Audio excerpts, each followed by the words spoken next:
Dobar dan. Dobar dan. 60 tisuća, najavili ste 10, a došli sa 6 sat. Mi smo dezinformirani.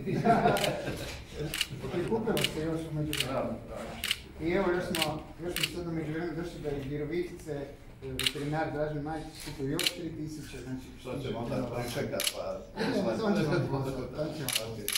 Ali evo, čast mi je predati vam 60 tisuća u ime građana, u ime veterinara, u ime doktora, u ime zaista mnoštva institucija, najviše naravno u ime građana, oni koji žele red i mir tokom čitave godine, da se zabrane prvenstveno petarde i redenici, ali naravno i ostala pirotehnika F2 i F3 kategorije. Naravno, evo, mi bi voljeli da i ova ostala što ostaje zabranjena, da se zabrane ove dane kada se ništa ne slavi, 27, 28, 29 i 30, zaista, da se puca, da se zagrijavaju, možda baš i nema nekakve logike. Evo, čast mi je uvidjeti.